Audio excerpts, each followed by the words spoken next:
Hannah or Marilka, we're ready to start anytime you tell us.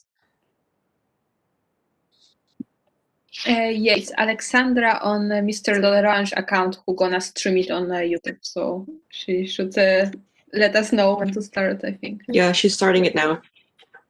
Oh, perfect. So, are we ready?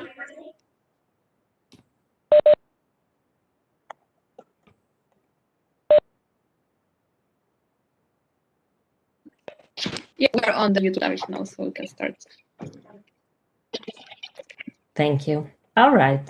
So welcome all. It is my great pleasure to moderate this panel today with Dr. Maliaropoulou, who is a lecturer and researcher at the TUAS in the field of ADR, and also together with Hanna Falkiewicz and Marilka Wendy, who are our two students from International and European Law program, helping out with this event and many other events. Thank you so much for doing so. My name is Warwas. I am a professor in multi-level regulation and the director of the Center of Expertise Global Governance at TUAS. I think we can start with the introduction of our fantastic speakers today, and then I will say a few words on the format of the event. So I will start with Amanda Lee, who is a consultant at Seymour's, a dispute resolution boutique in London, where she acts as arbitrator and counsel in domestic and international dispute resolution proceedings, with particular focus on the automotive, construction, finance, and waste management sectors. Amanda is admitted to practice in England and Wales and to the New York Bar. Amanda is also a fellow at the Chartered Institute of Arbitrators, a member of the board of Arbitral Women, a very important function and also very relevant for us today for the discussions on diversity, and the Global Advisory Board of ICDR Y&A, which is Young and International. She founded also Careers in Arbitration, and this is to support those seeking to develop a career in the field of arbitration. In addition to all these, during the COVID-19 pandemic, Amanda is also hosting or co-hosting Delos TAC Time webinar series. So welcome, Amanda. It's a real pleasure to meet you and to have you here in our panel. And I'm really looking forward to our discussions. Thank you. I'm honored to be here. Thank you. We also have Chris Campbell, who is currently a senior litigation counsel at Baker & Hughes with a focus on international arbitration. Chris has a truly international career. Prior to working with Baker & Hughes, Chris worked in South Carolina, where he litigated a number of eminent domain disputes and advised the Charleston Port Authority on matters related to trade law and international commercial arbitration. Chris also served as the inaugural law clerk to the Honorable Joycelyn Newman of the 5th Judicial Circuit of South Carolina. And Chris also worked for a Beijing law firm in the field of corporate law. Chris also served and still serves on a number of committees, including as a vice chair for the IBA International Arbitration Committee. And last but not least, and that's a very interesting initiative, Chris is the host and curator of the podcast Tales of the Tribunal, which covers dynamic and intriguing personalities in international dispute resolution. So not only Chris is one of them, but he also talks on a regular basis to many interesting figures. So welcome, Chris. A real pleasure to have you, and again, thank you for devoting some time on Thanksgiving, and happy Thanksgiving to you.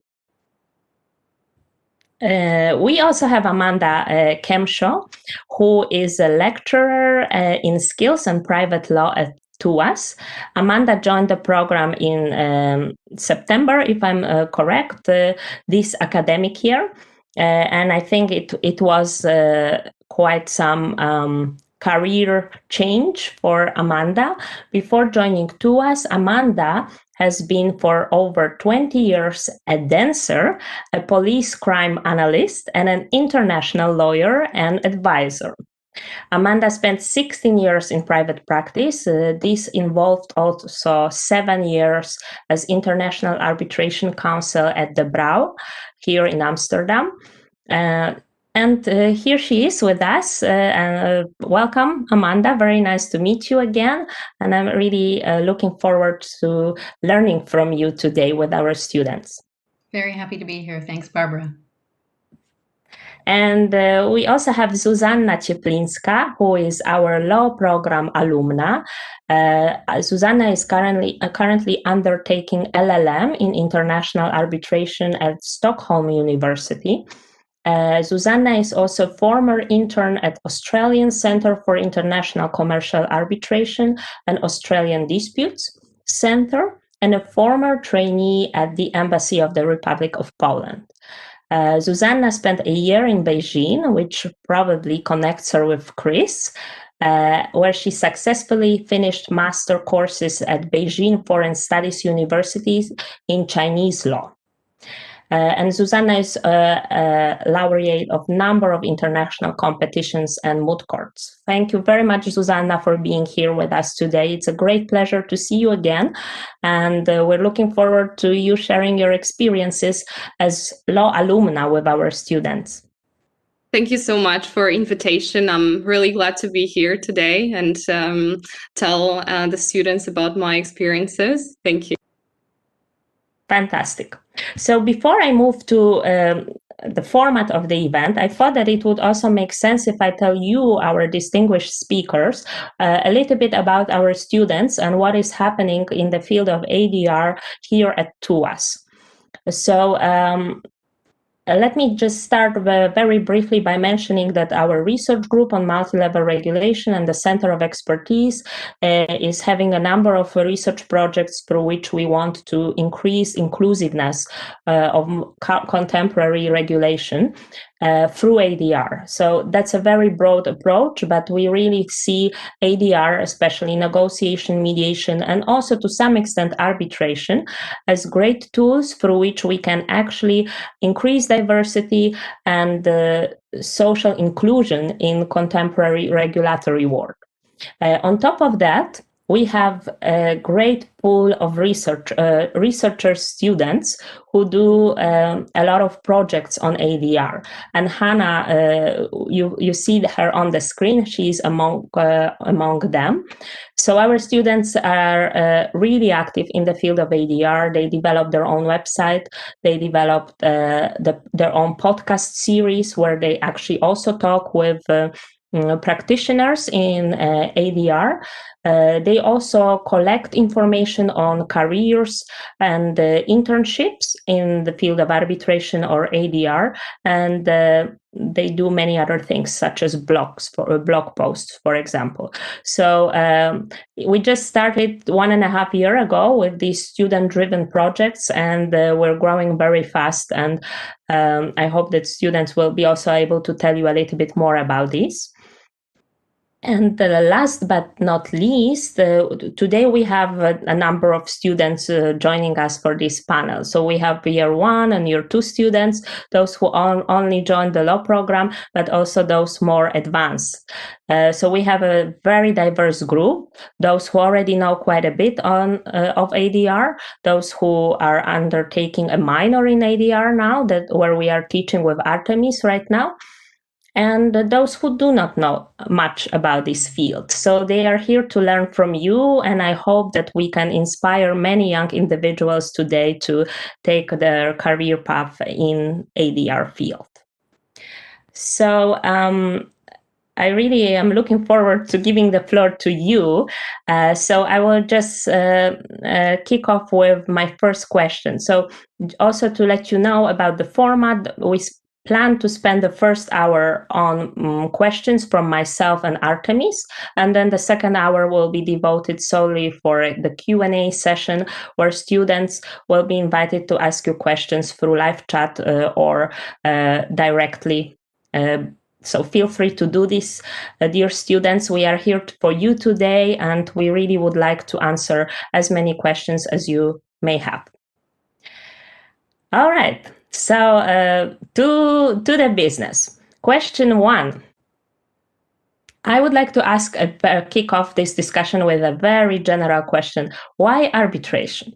What was so interesting for you in the arbitration field when you started your career, or what inspired you to pursue a career in arbitration?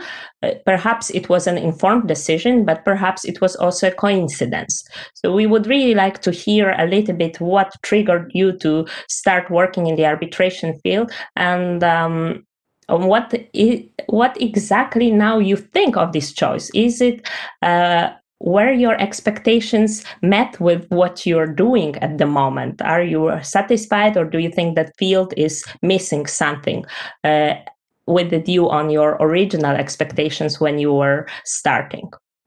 So I will maybe start with Amanda, and then I will go to Chris, Amanda, and Susanna. So Amanda Lee, excuse me, I didn't specify which Amanda I'm talking to. If we can start with you, Amanda Lee, that would be fantastic. Thank you very much, Barbara. That's a really great question. There's so much to unpack in it, and I shall try not to spend too much time talking so that everybody else can share their stories as well. I sometimes wonder how I ended up in my current position myself, to be honest. I'm basically the living embodiment of the idea that you may not end up where you expected, but you'll end up where you're supposed to be. So at university, for example, when I was in the position that some of your students are in, I was planning to be an IP lawyer, and I was going to be the best darn IP lawyer that I could be. And then by the time I got to law school, it was going to be banking. I was really interested in banking law. I was a really boring person, as you can imagine. Banking law was really, really, really sexy to me. And then I moved to London in order to actually become a lawyer, because there wasn't that much litigation or high net worth work in my hometown, which is a little county town. And I ended up joining a disputes boutique, and I became a litigator as a result. And as a litigator, I ended up having the opportunity to advise in respect of a lot of different methods of ADR. To those who don't know very much about ADR, ADR is obviously alternative dispute resolution, so any form of dispute resolution other than seeking recourse to the courts. Mediation, for example, is strongly encouraged in England and Wales, where I first qualified. So I've been involved in quite a few of those in my time. Mediations that have been done in half a day, mediations that have taken 3 days, mediations that have reconvened several weeks later. There's a whole range of different ways to get involved in mediation. I've worked on expert determination matters, construction adjudication cases, cases involving ombudsmen, negotiations, that's part and parcel of being a litigator, of course, and I've done some non-contentious negotiation as well. And of course, I found myself now with a sort of primary focus on international and domestic arbitration. A few years ago, I started sitting as an arbitrator, and I began lecturing at the University of Law, where I now teach mediation and ADR, which includes a unit of arbitration as well. And so by this rather sort of practical route, I found myself working in this field. And nowadays I split my time between counsel work, sitting, teaching, and consultancy work, which includes, for example, working with innovative companies such as an organization called Arbitrator Intelligence that's working to make arbitration more accountable, diverse, and transparent. There is no typical week for me. Last week, for example, I had a 2-day Privy Council appeal. I participated in 4 webinars, which may give the impression that all I do is participate in webinars, but it's still fun, even after the whole of lockdown. Chris has participated in a few with me, so he will recall the early days of our Careers in Arbitration Tales of the Tribunal webinar collaboration. I teach on a regular basis as well and write articles. I try and help the next generation of practitioners to find roles through my platform Careers in Arbitration, which no doubt I'll talk a little bit about in due course. And hey, for your students who are trying to pull together details of internships, get in touch with me, hit me up. I know quite a lot about internships, I can assure you, having developed very long lists for careers in arbitration. So that's a little bit about me, how I ended up in this field. It changes all the time. It never stops evolving. Disputes change all the time, and we have to keep coming up with new and innovative solutions. So with that quite long introduction, I will leave it there and turn the floor back over to Barbara.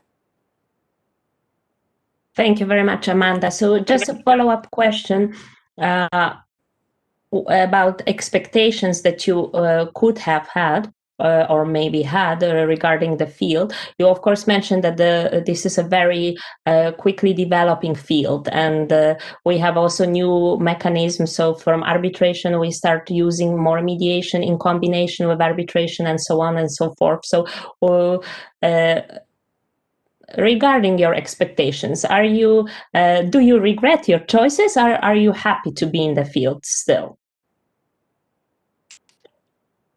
I think I'm still happy to be here. I'm really interested to see where I'm going to end up in the next 10 years.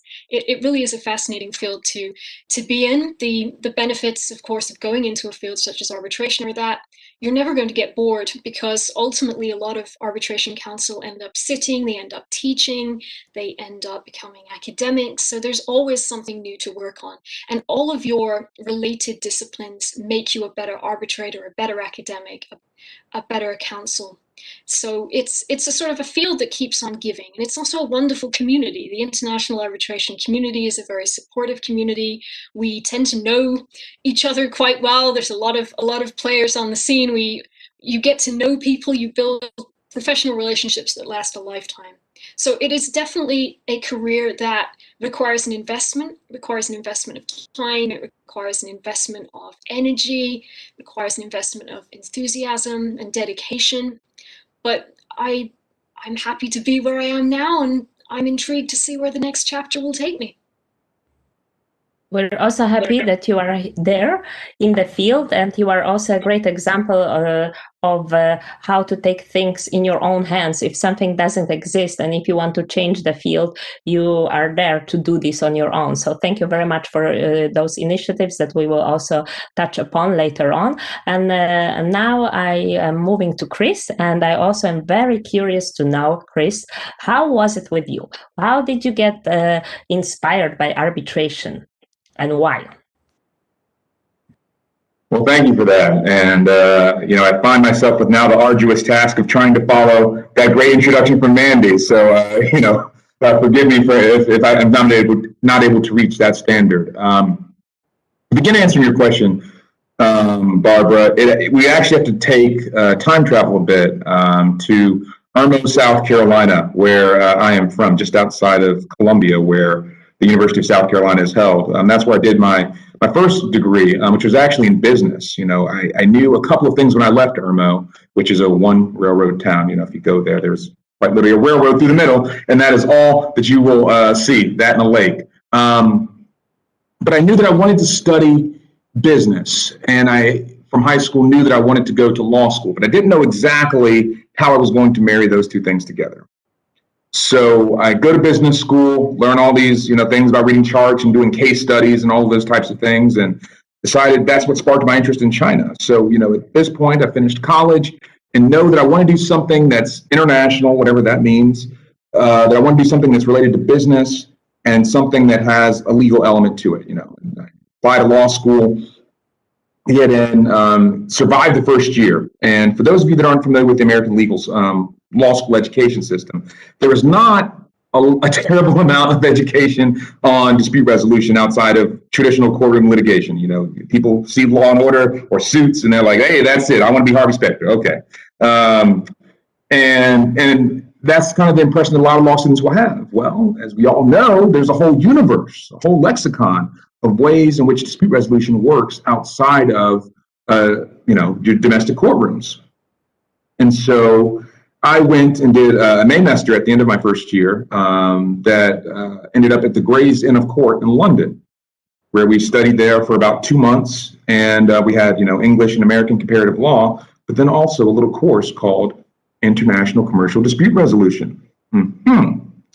And this was the first time I really got the notion that there was this ability for organizations and companies and the like to have a sort of predictable means of resolving disputes across borders, aside from just saying, all right, we're going to sue them in their local court, or we're going to try and drag them into U.S. federal court. And so that really started getting the wheels turning, and that culminated, and similar to Susanna's experience, that's what gave me the inspiration to go study my 3L year in Beijing. Got a master's in Chinese law from Tsinghua University. with in Chinese law and international dispute resolution, and it's kind of been off to the races since then.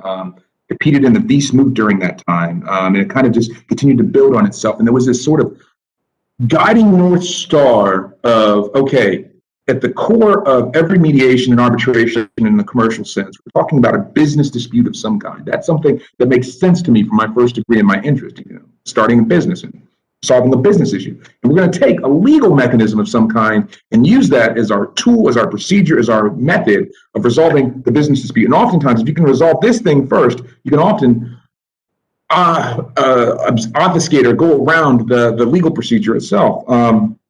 So that's where it all started. I had the privilege of studying with some great professors at Tsinghua and having some great mentors throughout this process.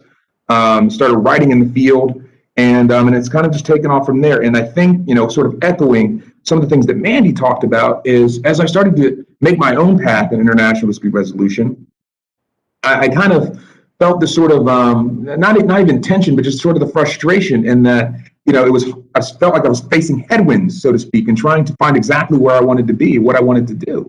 I realized law firm work wasn't quite it, and I didn't necessarily want to open up my own shingle, have to open up my own shop. So I found myself working in-house for Baker Hughes, and that sort of headwind that I felt, I didn't want anyone else to sort of have to deal with that, and so I'm constantly, and a lot of things that I do, both with Tales of the Tribunal, from Arbitration Idol, and some of the other events that we do, try to find ways to make international dispute resolution more and more accessible. In the way that Mandy talks about, really from the career standpoint, I understand in a very tangible way, because I was once a broke college student in China. I wanted to go to all these conferences, but conferences cost money and they're expensive.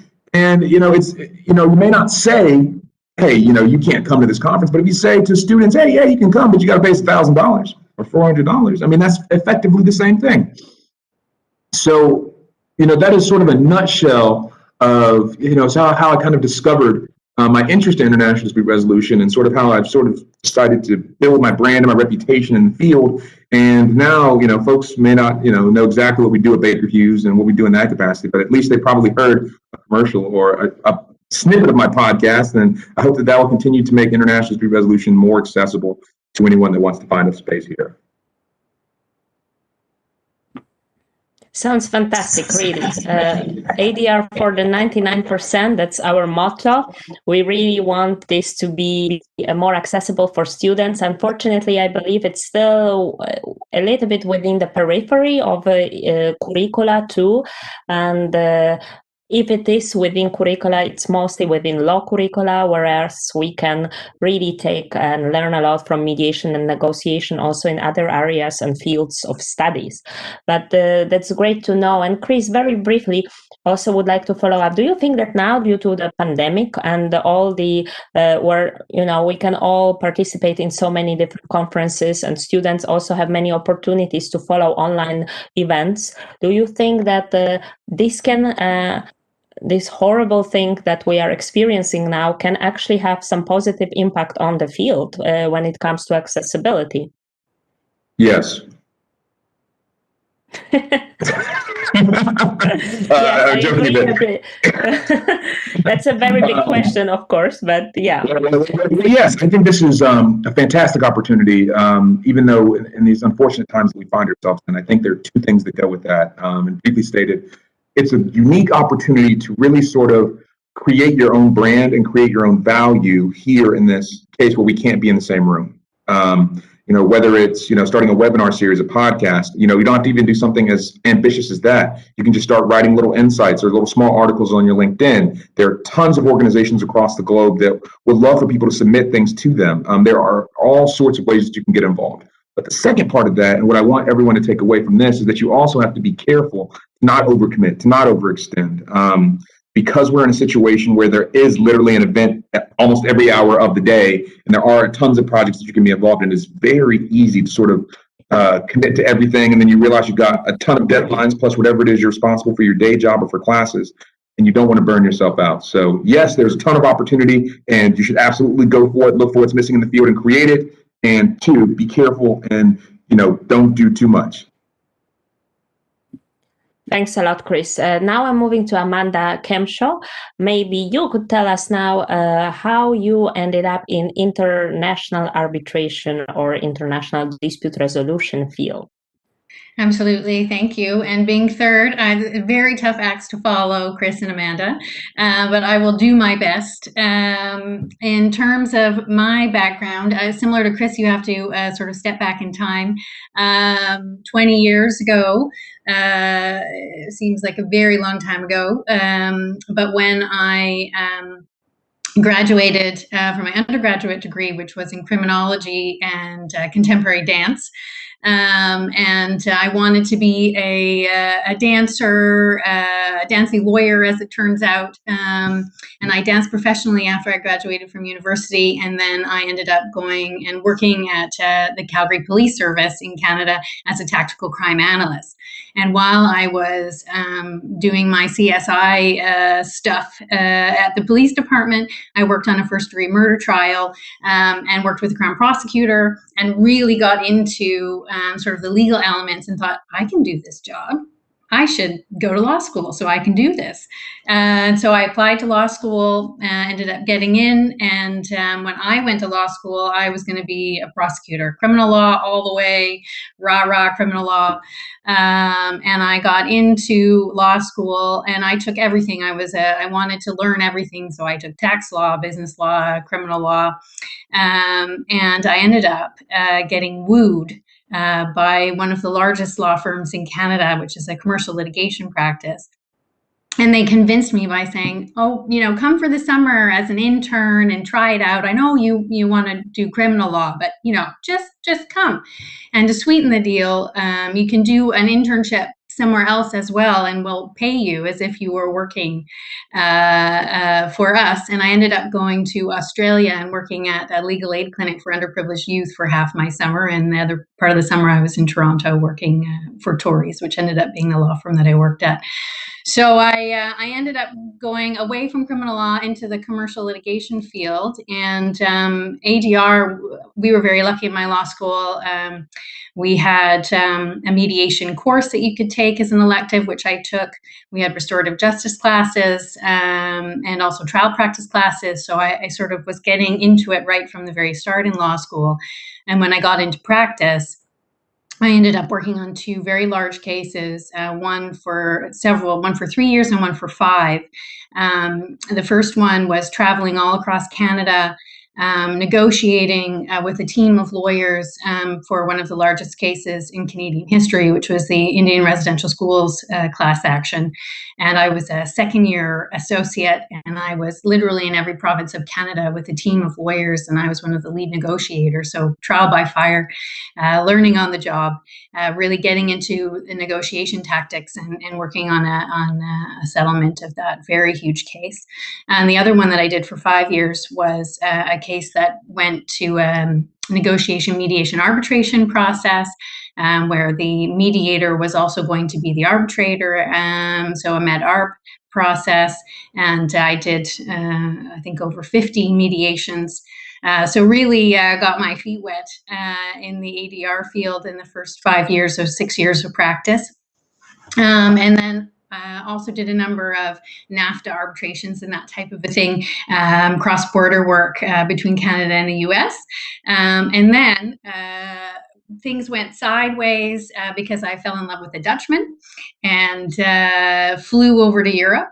And really, the international arbitration element fell in my lap. I got over here. I took a sort of a sabbatical from my law firm in Canada, and just to try it out, and started looking around, and I heard about this law firm Dubrow, and ended up phoning the head of the arbitration practice there and said, maybe we can have a chat. And ended up chatting with about six or seven of the partners there, and saying, you need me with my trial expertise, oral advocacy, all the years of experience, in that field, and they agreed with me and hired me, and so I worked there for 7 years, and that it was really sort of more luck than anything else. I think the right timing, but also for me as a trial lawyer coming from Canada, I actually didn't think that I would be able to practice in the Netherlands, continuing to do that type of work. Except in the arbitration field, because of the fact that it's very similar in terms of the structure, doing examinations, cross-examinations, that kind of a thing. And it was really wonderful that De Brouw opened their arms to me, and I spent a great 7 years doing that. And then I decided I wanted to try something different, and now I'm with you and the rest of the students at TUS, and I'm currently teaching legal skills classes, and private law classes, which I'm really enjoying. Thank you very much, Amanda. It really sounds fascinating. You are very modest also in your bio, and you have done so many great things, and we're very happy to learn about this. I would like to push you a little bit harder on this move into from private practice into the academy part. So could you maybe tell us why you decided for such a move, and was it why? Sure, very good question. I get that a lot. First from my partners at the law firm saying, what the heck is happening? But one of the things that really drove me after a number of years in practice was working with the junior associates. So I was a senior mentor, I was a development manager in the arbitration practice, and I really wanted to work with the students and the junior lawyers on their skills, on their development. It was really important to me, and it became more of a priority and something that I got a lot more energy and joy from than the actual cases in the last couple of years of my practice. And it was something that was always a secondary priority at the law firm. First and foremost, clients. And for me, I was just really interested in development. So I actually, after I left the firm, I took some time off and I went and worked with a coach because I wasn't really sure what I wanted to do. And she kept saying to me, teaching. And I was, no, I don't think so. And then, a light bulb moment. I thought, you know what, this is really, what I like to do. And my parents are teachers, so I think I come to it honestly. And I was attracted to TUS because of the fact that it's an applied program, because of the offer of the skills classes, and really to be able to give that practical experience, which I hope I'm imparting to the students. I'm really, really enjoying it. It's, obviously a steep learning curve for me coming into a university environment from 17 years in private practice. I think I'm learning as much from the students as they're learning from me. So it's great. Fantastic. Thank you very much. We're very happy to have you at TUS, and I will already be following up with you on some projects. But that's after our call. So now I would like to move to Zuzanna. Zuzanna, can you tell us a little bit more what inspired you to further study arbitration? Yes, so unlike Chris and Amanda Lee and Samantha Kemshaw, I am still a freshman in the field of ADR. My adventure with ADR and in particular arbitration started when I was a student at the Hague University, and I actually remember your book launch, Dr. Warwas, on your book, and it was really inspiring. In my second year, I got into the Wismut team. I represented the Hague University in the competition in Vienna together with my colleagues from a year above. I remember I was actually the only second year student on a team. I would say that Wismut was my first step into this international commercial arbitration world. And for those who don't know, Wismut is an international moot court competition specifically focused on international commercial arbitration. I believe it is one of the most prestigious competitions in the field of international commercial arbitration. I still remember my long hours in the library with Unicitral, Model Law, and CISG. This is how it all started. The competition in Vienna was for sure a great learning and networking experience. I got to know some very respected and experienced people in the field during my time in Vienna, whom I actually crossed paths later on as well too. For example, while interning at the Australian Centre for International Commercial Arbitration, and also while pursuing my master's in arbitration in Stockholm. After all, I think I already noticed that it is quite a small world in the field of arbitration. So after my experience with this, I knew that I want to pursue my career in this field. And as already mentioned, in my third year of studies, I left for a year to do my exchange in Beijing, in China. There I also had a chance to network, to see how arbitration works over there, and meet some lawyers who specialize in arbitration and in that region, not only commercial but also investment arbitration. In the region, and from Beijing I flew to Australia for my internship at the Australian Centre for International Commercial Arbitration and also Australian Dispute Centre, where I spent 3 months, and I'm currently a master's student at Stockholm University. So this is my story. This is how it all started. Thank you very much, Susanna. Quite a path already. Congratulations, and it's really remarkable. Maybe you could, as a follow-up question, tell our students how hard or easy it was to get into Stockholm University, and how did you find this process?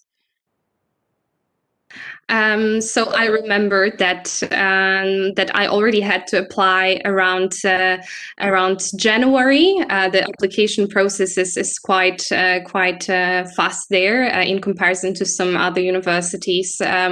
But from what I remember, I had to write a cover letter. I had to write cover letter. I also need some references, academic references, to support my cover letter, and my grades, transcript. I remember that I worked really hard for these grades in this last year throughout the whole program, of course. But the last year is also a chance to push it a little farther with the scores. So definitely study hard. And in general, I believe that the application process was quite smooth. So everything was quite nicely explained on the website of Stockholm University. I did not have any problems with any technical issues, and also the university itself is also very helpful throughout the whole process. So very informative and helpful for sure. Fantastic, Susanna, and we will learn more about your experience, I hope, later on. Just to mention to our students that Stockholm University provides one of the most prestigious masters in international arbitration in Europe. So if you are interested also in career in international arbitration, that's the master that you should have on your radar. All right, thank you very much all for these great presentations, and now I'll give the floor to Artemis, who will ask you more intriguing questions. Artemis, the floor is yours. Thank you very much, Barbara, and thank you very much everyone for sharing your inspiring stories. I mean, listening to you, I said, okay, even if I had no clue about international arbitration, I would like to give it a try. Thank you so much for that.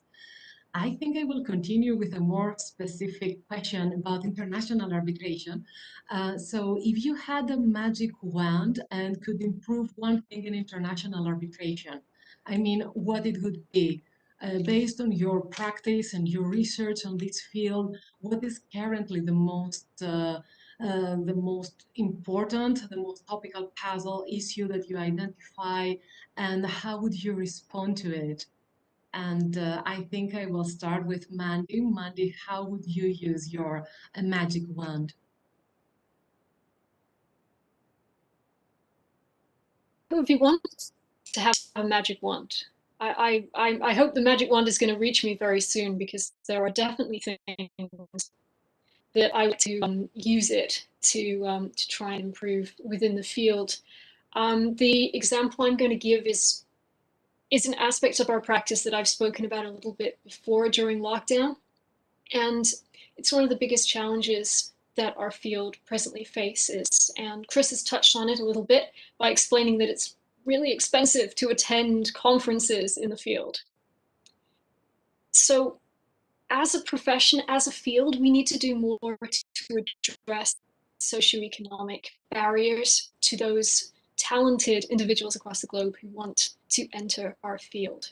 Today's students are tomorrow's counsel and arbitrators, and the challenges that go back to the beginning of our legal careers have a significant impact on who we're appearing for and who we're going to be appearing with in the future.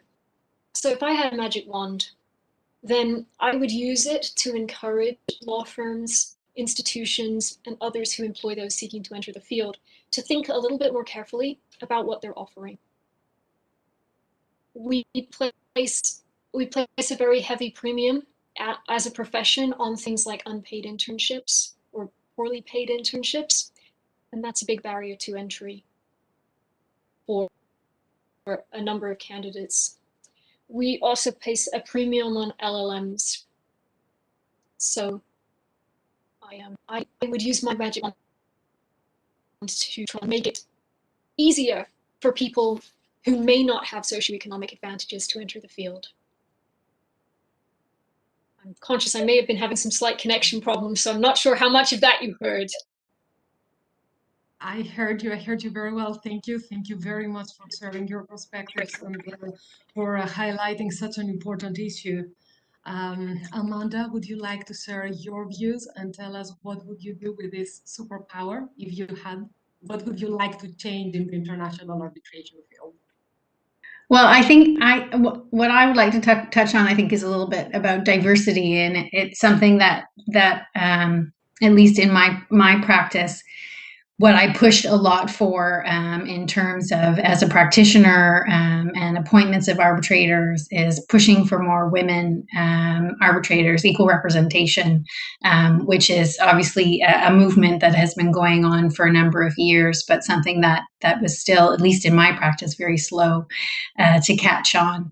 In terms of, and not only obviously male-female diversity, but different cultures, nationalities, in terms of arbitral panels, more representative of the world.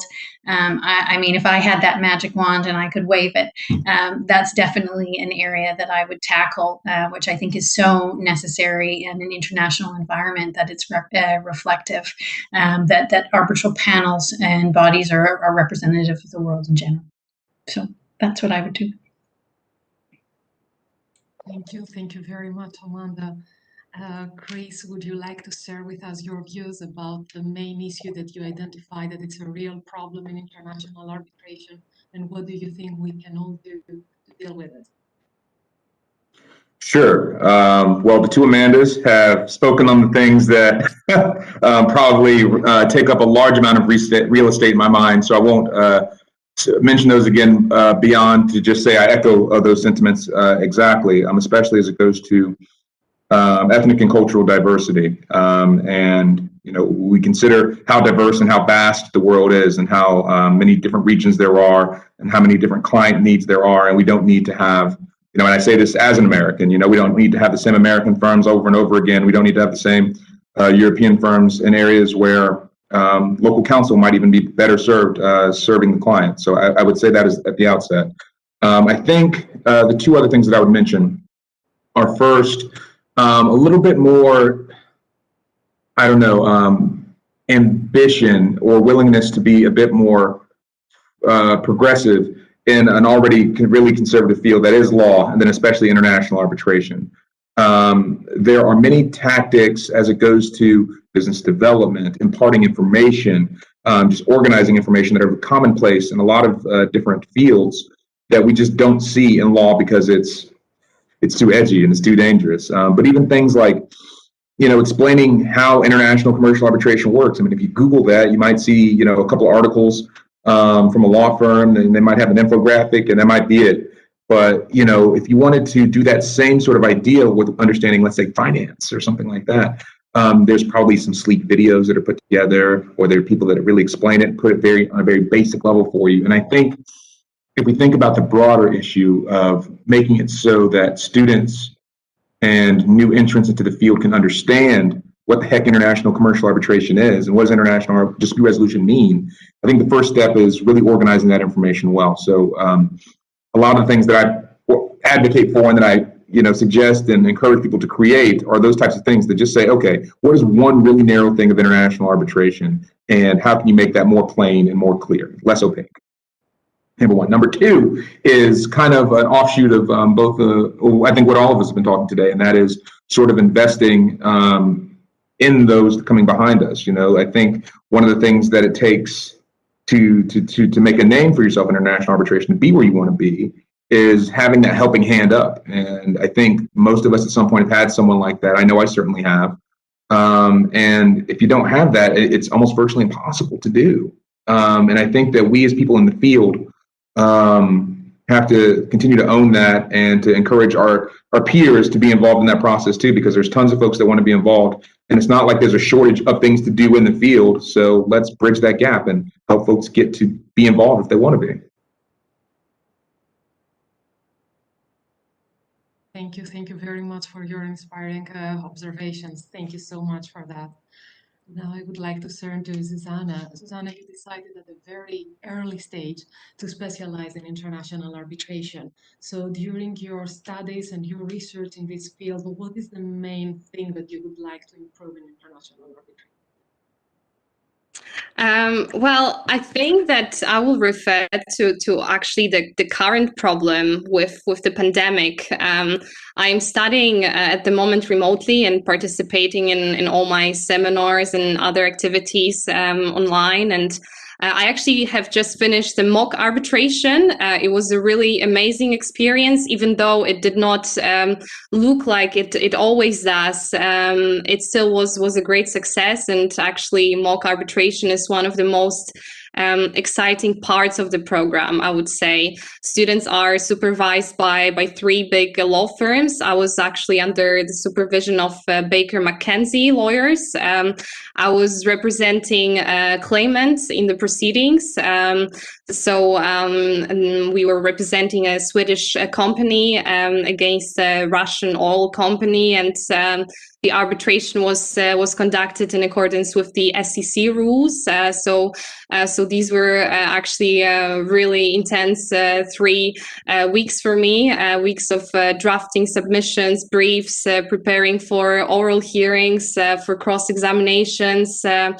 At the end, I must say that even though the experience would probably be very different if it could take place there in Stockholm in the law firm, but I think that the way things are organized in the online setting, it's working really, really well, and I cannot complain. This virtual reality also gave us many opportunities to meet a lot of professionals in the field, and we have a lot of guest lectures organized. For example, I had a chance to meet Alexander Fesas, Secretary General of the ICC International Court of Arbitration, or Sarah Grimmer, Secretary General of Hong Kong International Arbitration Center. So for sure, we also can benefit from this situation, and I believe that in general, that both in academic as well as specifically in arbitration world, it had to adjust to this new reality. Virtual hearings, all of the internal arrangements of the arbitral institutions, and this is something that was just that just forced everyone to change the way of doing certain things. And also, as we meet with the lawyers who represent clients in arbitration in this virtual setting, or as I mentioned, the secretaries of arbitral institutions or legal councils, this is always something that they reflect on, how the process of this adjustment looked like, what were the problems incurred. And I remember also one discussion on the confidentiality of the proceedings in the and the challenges faced in virtual hearing setting, for example. So I think this is a very, very current issue, but also I think this sort of motivates us in terms of introducing the use of new technologies into academia and arbitration. So thank you. Thank you very much for focusing on the bright side and for trying to persuade us that we can turn the crisis into an opportunity. So thank you very much. Cautious of time, I would like to touch upon something that Chris mentioned about the importance of mentorship. And also, I would like to continue with a number of projects that you have initiated. And personally, I have been greatly benefited from. I mean, the careers in arbitration, the tales of the tribunal, and the arbitration idols, which was fundraising for UNICEF, which was an exciting project. Mandy promised us that, like James Bond, arbitration idols will return. So Mandy and Chris, could you please tell us how they all started? What was the trigger of your work that promotes community spirit in times of crisis and beyond? If I may use the Clue Arbitration blog's excellent title for your work, and of your cooperation and how you organize these projects that really spread knowledge to ADR practitioners across the globe, with a special focus on the younger generation. And Amanda, you also mentioned about mentoring in the context of a law firm. So I would like you to elaborate more on that. I would like to start with Chris. Chris, the floor is yours. So actually, I think the person that was sort of the brainchild of, or the inspiration for Arbitration Idol may not be on the call. And it was actually a colleague of Mandy and I's, Svenja Watchel, who is a German practitioner, and she's over digital coffee breaks in arbitration. That's her initiative. They share a lot of great information on LinkedIn. And so we had collaborated on another event earlier in the year. And we had a WhatsApp, and we're like, okay, well, this first event is done. You know, what else could we do? I mean, you know, this is in the throes of the pandemic. Clearly, the cases are spiking all over the world, and being aware of the conversations that we'd all been having kind of internally about how this is just devastating for people that had, you know, that were supposed to be starting an internship, supposed to be starting a new opportunity, that look forward to networking at these types of things, and a lot of that would just be washed away. And so Svenja actually, you know, had said, what if we did some sort of fundraiser, you know, and it started as a raffle, and then we started researching how to do an international raffle, and that was really hard. So so instead, what we did was we came up with the idea of Arbitration Idol. And for those of you that don't know, Arbitration Idol was more or less an opportunity for us to fundraise for UNICEF, and at the same time, I guess it was maybe a drawing instead of a raffle, and I don't know the legal ramifications therefrom, but we matched folks up with some folks that are well known and pretty dynamic forces in international arbitration. And when we reached out to them, you'll be surprised perhaps to even hear what some of their thoughts were. First, they were all immediately ready to jump in and help. You know, folks like my boss, Mike McElrath, Funke Adekoya, you know, and a number of other. You know, I don't want to go through the whole list.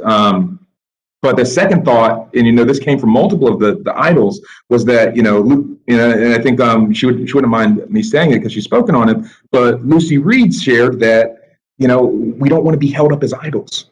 You know, that's not how we want to be perceived, and that was well heard. You know, really the only reason we even called it Arbitration Idol is because at least me, I'm old, and I remember American Idol, the popular American singing show, and it was kind of sort of a punny sort of name. So that's how we arrived at that, and it was kind of an easy branding thing.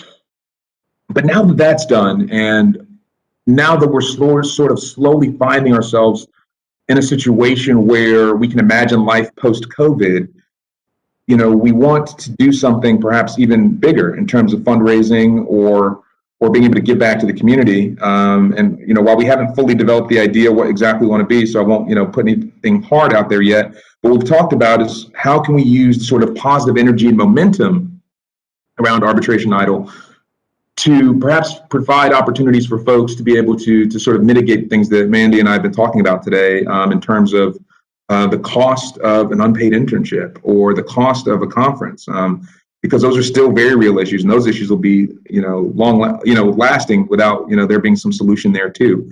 So those are some of the ideas that Arbitration Idol might tackle in the future. But for sure, there was a lot of when folks finally understood that it wasn't actually a singing competition, because I don't think nobody really wants to hear me sing. They were really positive, and there was a lot of great support. So we look forward to doing another session sometime in 2021.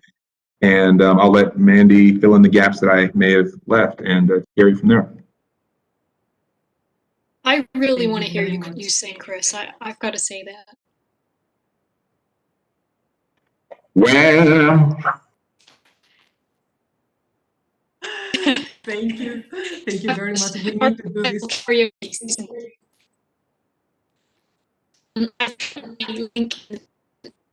Yes. All right. I tried to put a link in the chat to Svenja's digital coffee break in arbitration.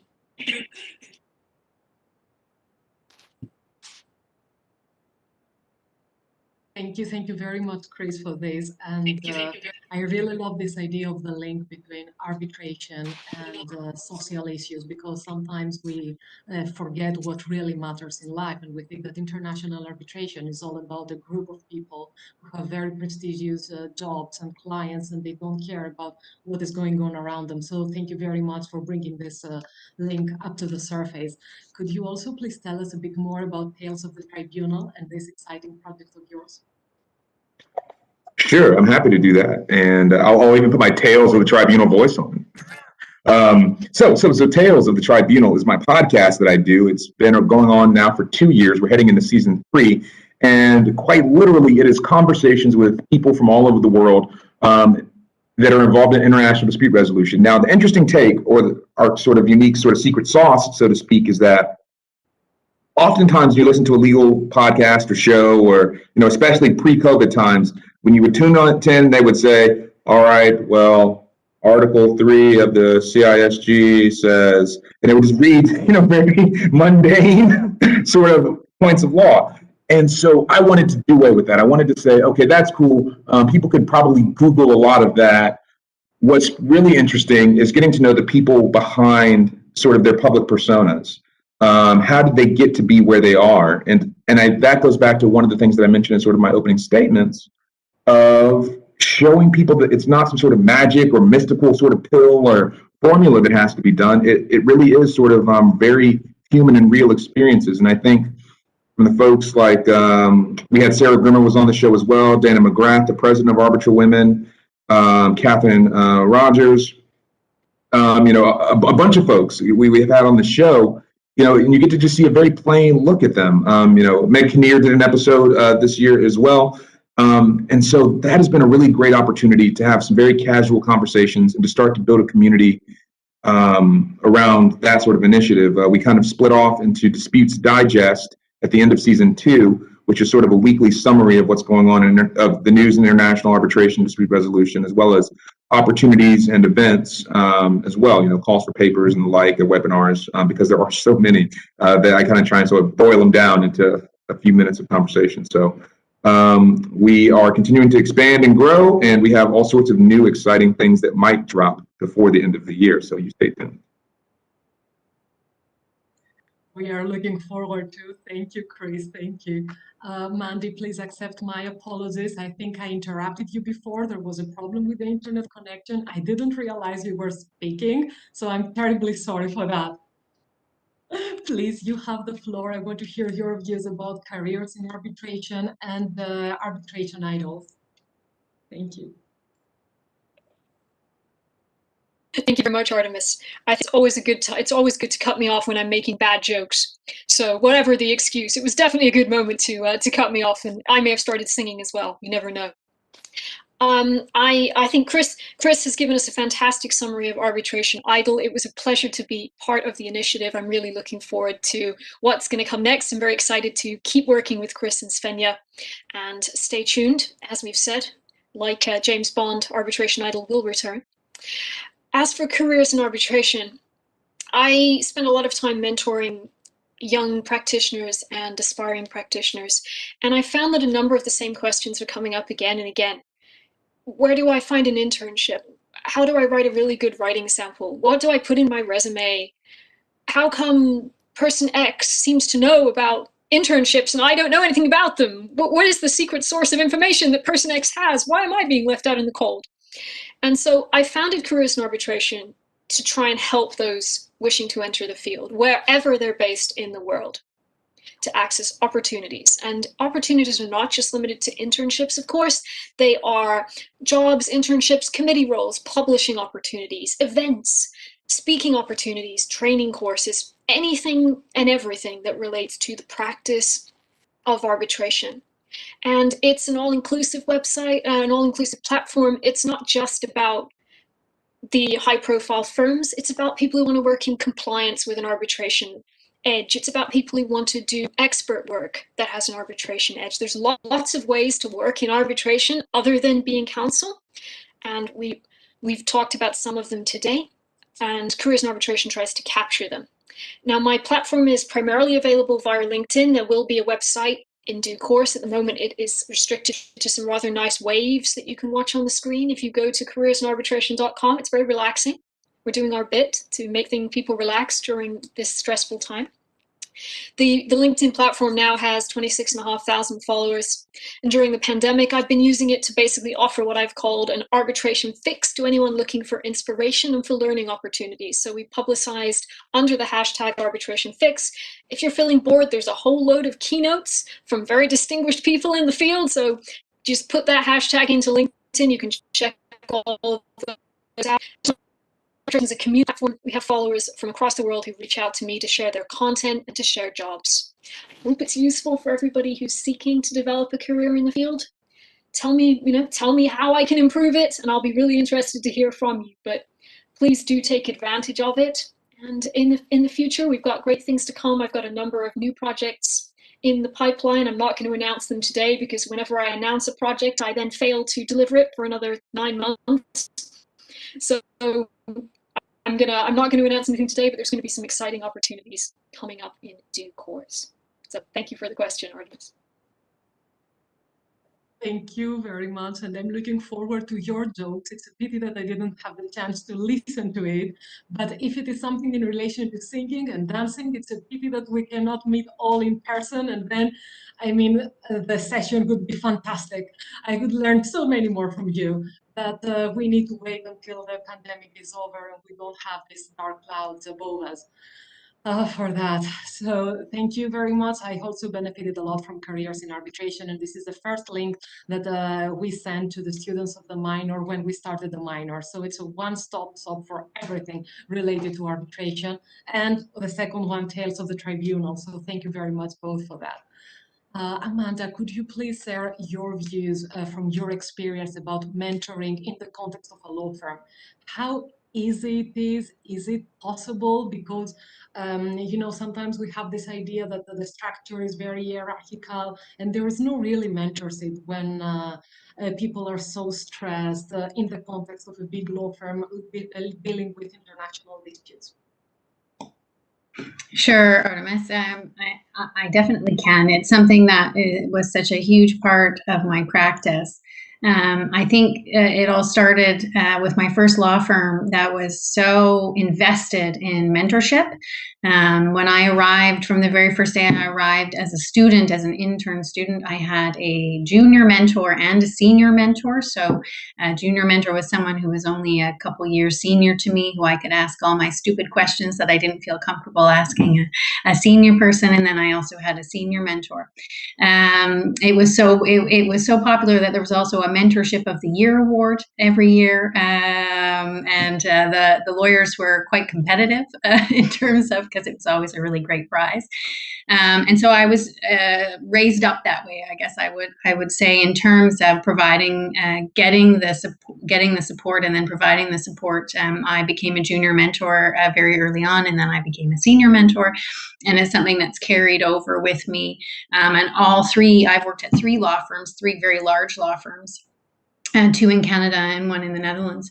And it's such a necessary part of the practice, I think, in terms of providing a helping hand for associates as they go through the ranks. And I mean, not everyone is perfect at it in terms of mentorship, but it's something that, because I had such fabulous mentors when I started out, that I really wanted to invest the time and energy into it. And I hope that my mentees still think of me fondly. I know some of them still reach out to get advice and for reference letters and things for applying for PhDs and that sort of thing, which is always fantastic to keep in touch with them that way. But yeah, it is the majority of firms, at least the large firms that I know, do have some sort of a mentorship program. I would say to students, when you get into a law firm, if they don't have it, ask for one. Be proactive and say, I really would like to have a mentor. What happened to me when I arrived in the Netherlands is I asked for one and was given one, and it wasn't a good click. So if you don't have a click with your mentor, don't be shy to say, I'd actually like someone else. And that's a very difficult conversation to have, but it's such a valuable resource. You want to be connected with someone who you can have those difficult conversations with and seek advice and be comfortable. So that would be my little tip. Don't be afraid to ask for help. And the majority of lawyers that I know are happy to assist. So. Thank you very much for sharing your views, and for the last tip, it is very important. We need to be fearless in this field. Thank you. Now, Barbara, you have the floor. I am sorry for abusing your kindness and the kindness of the panelists, and I'm cautious of time, so the floor is yours. Thank you. Thank you very much. I now absolutely wouldn't like to take the floor. I will give it to Hanna and Marilka, because now we really would like to hear from students. So both of you feel free to take over this discussion, and if there are questions, our speakers, I'm sure, will be very happy to answer them.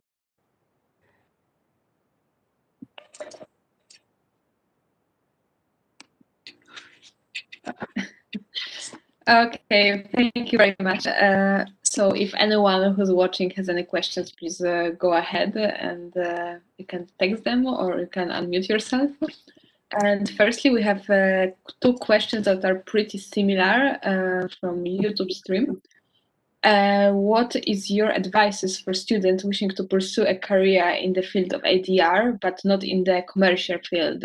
And the second is what additional qualifications are required to have the international arbitration career, and if there should be any law practitioner of specific country to start such a career. Or maybe Amanda Lee, as you have an international career, would you answer?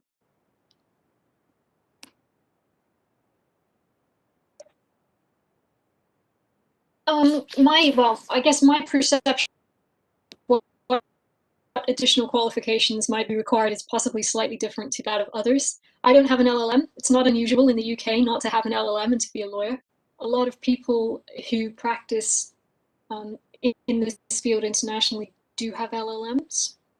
And so I always encourage students to think carefully about not just whether you need one, but what subject to pursue an LLM in. Make sure that you're picking something that's going to be valuable in the future. Remember, after all, that arbitration is a mechanism for resolving disputes, and although it has its own rules, you still need to understand the underlying law. And so pursuing an LLM in, for example, corporate law can also be very useful.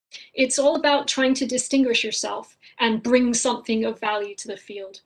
When it comes to practicing internationally, you will find a lot of arbitration practitioners are dual qualified. They will have lived in multiple jurisdictions. In some cases, they will speak an incredibly large number of intimidating languages. Unlike me, I speak English, sometimes badly. I mean, I understand other languages, but I am incredibly impressed by those who can speak fluently in other languages. So one of the things I would always recommend to students wishing to practice in this field is to think about your language skills. Think about the gaps in the market. If you look at the adverts for jobs in this field, in the US in particular, everybody wants fluent Spanish. Fluent Spanish is incredibly valuable. There's always an interest in people being able to speak French and German. There's an interest in people being able to speak Mandarin, Cantonese, Russian, Ukrainian. Basically, if you can speak another language fluently and you can write fluently in that language as well, there is always going to be a law firm that's going to find those skills to be of particular value.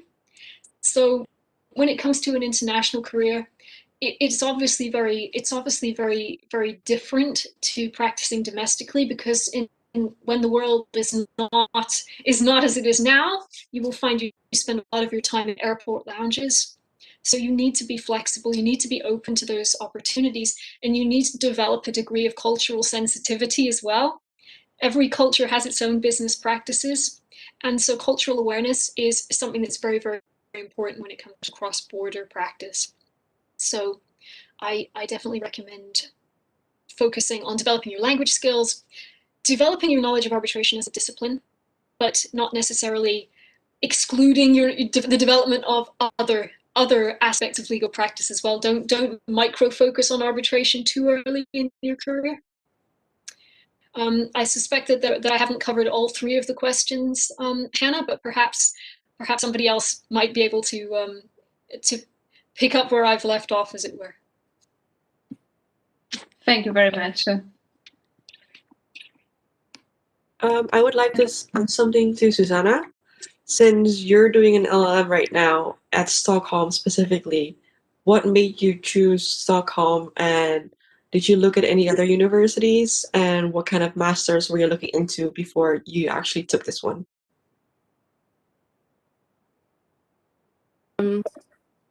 So I actually was only considering the ICL program. I applied only to Stockholm University. I was doing my research, of course, in the opportunities in international commercial arbitration in terms of master degrees, and this program seemed to be the most appealing to me, especially that this is a leading program in international commercial arbitration.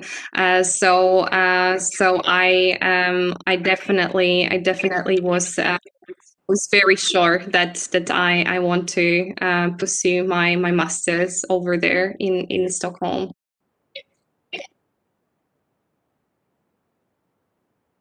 Thank you. I don't know if Hannah has any other question. Oh wait, there's a question in the chat. Yes, there was also a question about ADR and peace building, how you can get in this field and how to develop it further.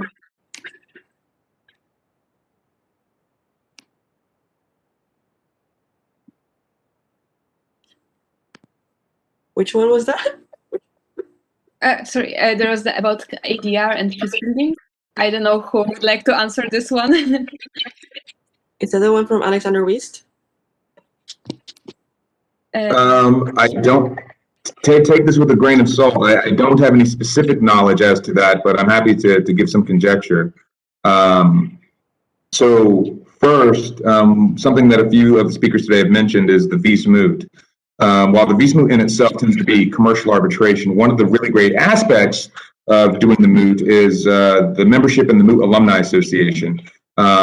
Because the MAA and some other organizations have this ability too, so keep your eye out for this, have what's called observer status at the United Nations.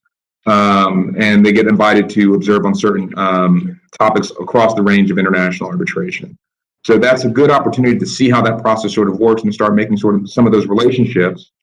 But building on some of the things that Mandy just said a moment ago, in terms of looking for gaps in the market. If you're interested in peace building, there are certainly people that are writing about that or active in those fields, and whatever nation you're from probably has some sort of delegation or commission on that. Saying, hey, do you can I provide? Can I do some research for you?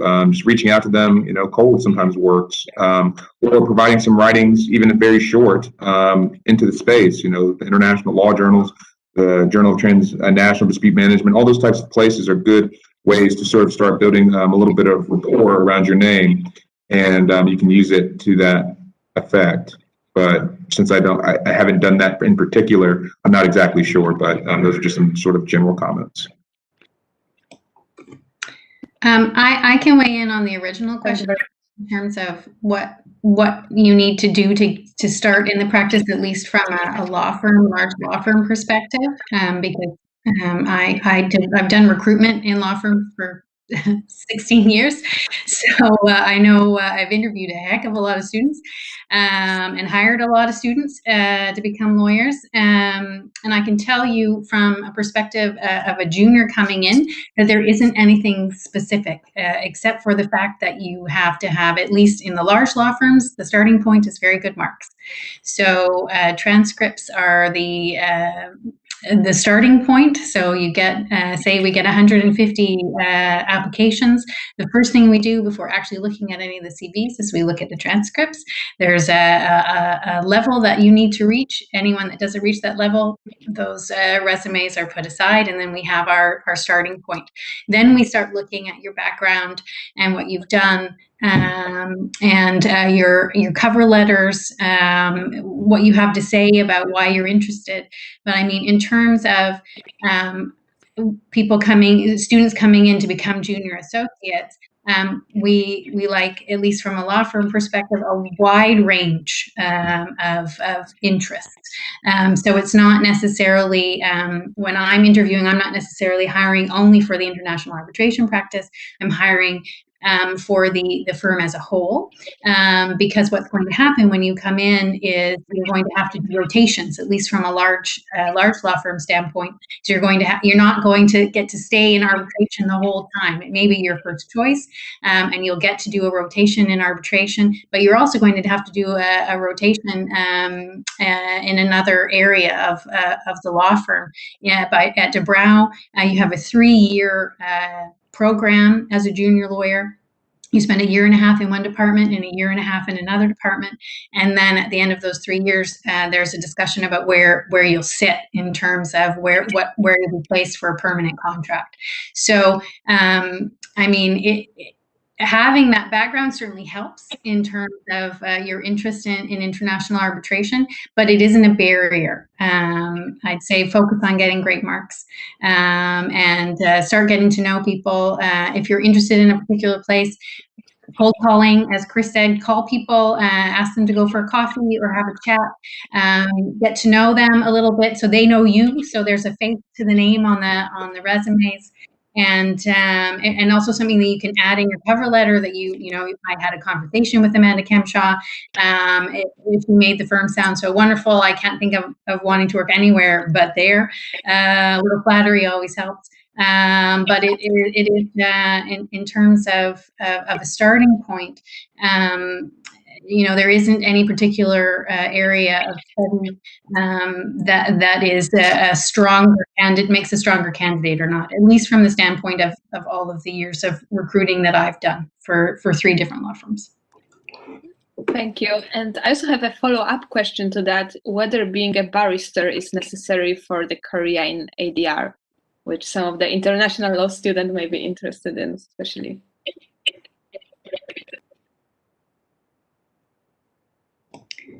I mean, I'm a barrister and a solicitor, but that's when you get your degree in Canada, you're both. So it's a little bit different. Perhaps Amanda, from the UK perspective, can talk about that, but I think it would depend on the jurisdiction. Thank you.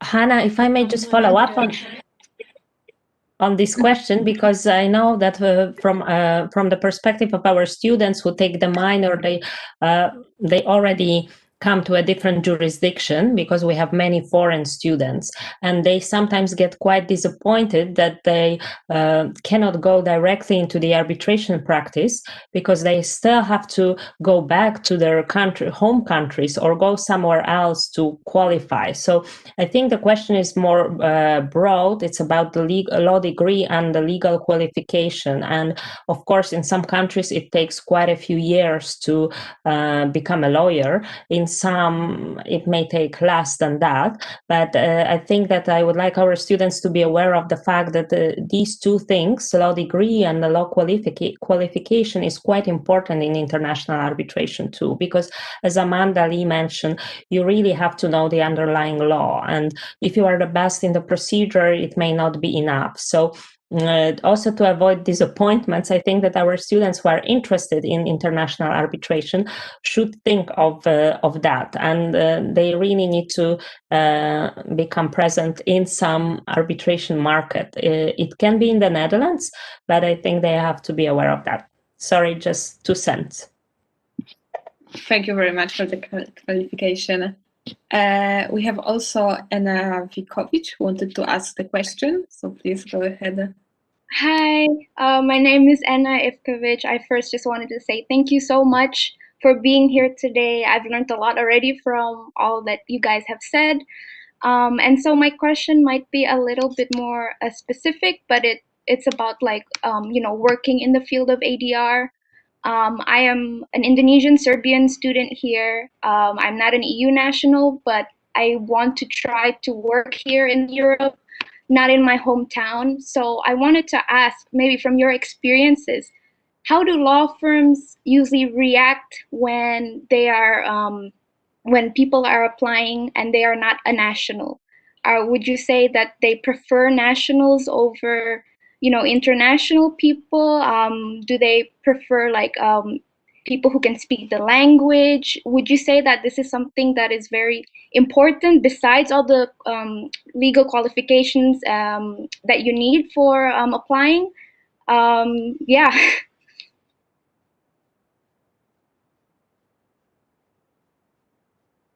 Well, I'll just make one quick comment, and I'll probably hand it off to Amanda Kimshaw because she's had more experience in doing recruiting. I would say take a step back, right? And this is sort of the sort of business thought process to the world of law. In a very tangible way, law firms at the end of the day are business. You know, they're selling legal advice, and the lawyers are the ones that dispense, make that product. So in a very tangible sense, if you're applying to a law firm, and that law firm only works, I'm going to pick a country, only with German clients, and they only work on German matters, and they mostly work in German law, then it's going to be difficult to come in there if you only speak English or you don't speak German at all. So when you approach any law firm or any organization, whether they be multinational or not, what you've got to understand first is, what do they do? What do they do day to day? And do you have a skill set that aligns with that? Do you have something of value that you can offer them? Because, okay, let's say the same German law firm, but let's say they do have a few clients or a few things that they might do in Serbia, or maybe they've got some tie to some other thing that you do, or maybe they really have a very specific, telecom or, commercial arbitration sort of background. Well, you can go to them and say, hey, I know I don't have your typical profile, but I know that you are active here and you do a lot of this kind of stuff. Well, I actually just happen to have done my thesis on these types of things, or I wrote a paper on these types of things. And what that shows is, one, you took the time to get to know the firm and know something about them before you knocked on their door.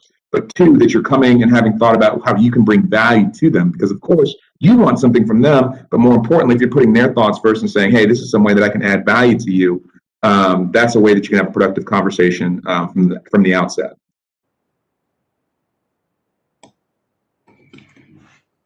That I absolutely agree with Chris on that. That is absolutely true. From a international standpoint, working at a almost pure Dutch law firm for quite a number of years, and one of the only internationals at the start of the practice, and not speaking any Dutch, and not being a Dutch lawyer, it was an uphill battle. I think for me coming in, I had already been practicing for quite a number of years, so my seniority helped to break down the barriers in terms of my Canadian law degree and my non-Dutch speaking abilities. However, I can tell you from a recruiting standpoint and from where De Brouw in any event is in terms of hiring internationals, it's a law firm that is internationalizing is part of their program, what they want to do. They hire international lawyers every year, junior lawyers right out of university,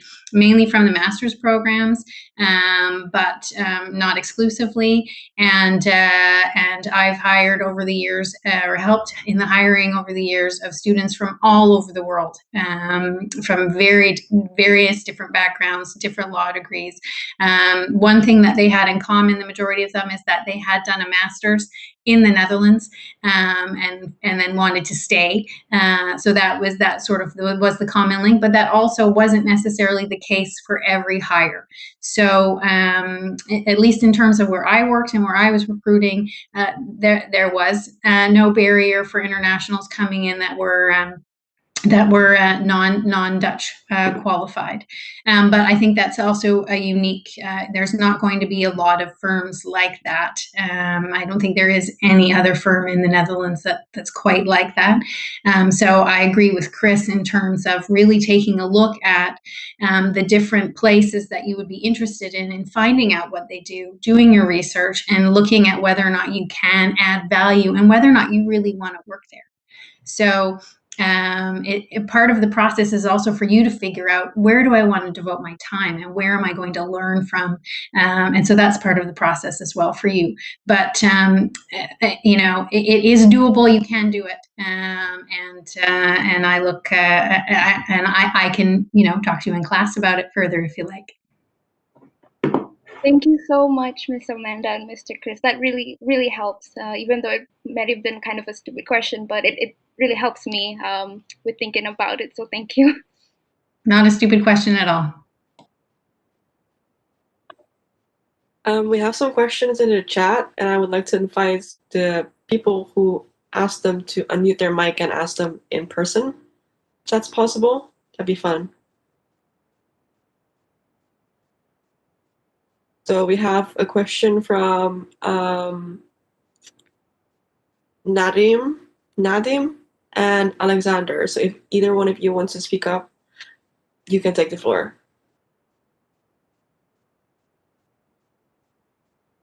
Yes, hi, I'm Alex, and now we have heard a lot about the like some rather specific topics like challenges in the field of international arbitration. But could one of the speakers maybe explain to me how, for example, the preparation or the course of an arbitration case is different from that of an court case? Because of course in university we usually talk about court cases, but how to prepare and how to conduct arbitration, that is not that much talked about. So some insight would be very helpful. Thank you.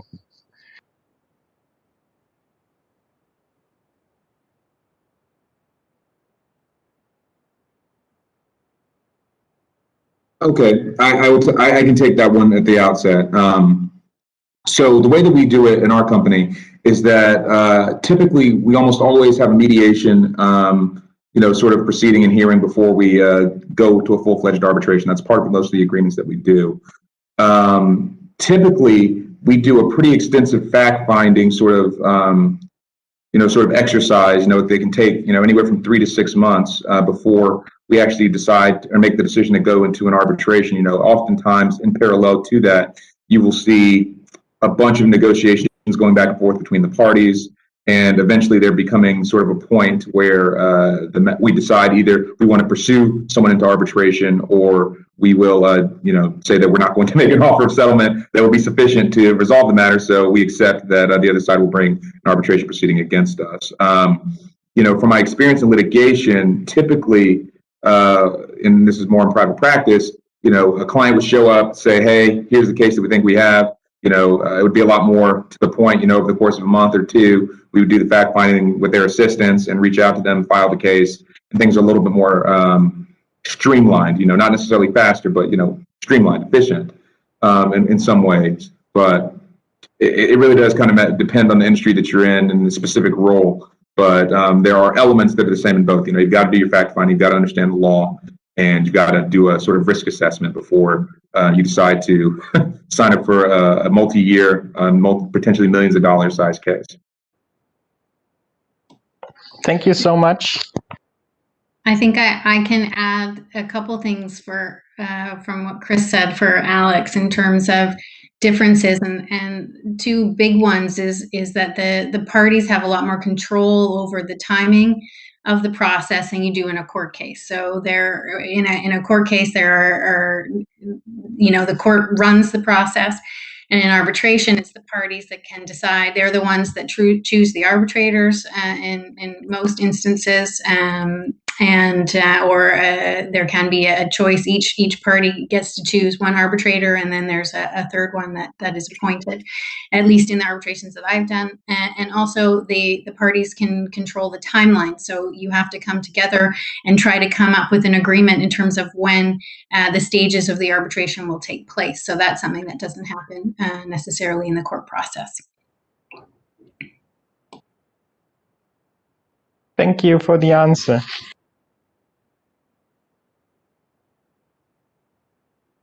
We still have Nadim, if he wants to take the floor and then ask the question.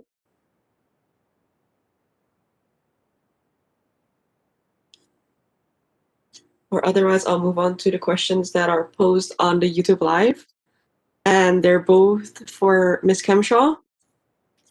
So the first one is, was there a big difference between the ADR in Canada and the Netherlands? And the second one is, were you required to follow a course before entering into the teaching field? I'm questioning my teaching abilities. It's got to be my family law students. Okay. First, there was a difference between Canada and Europe for sure in terms of ADR.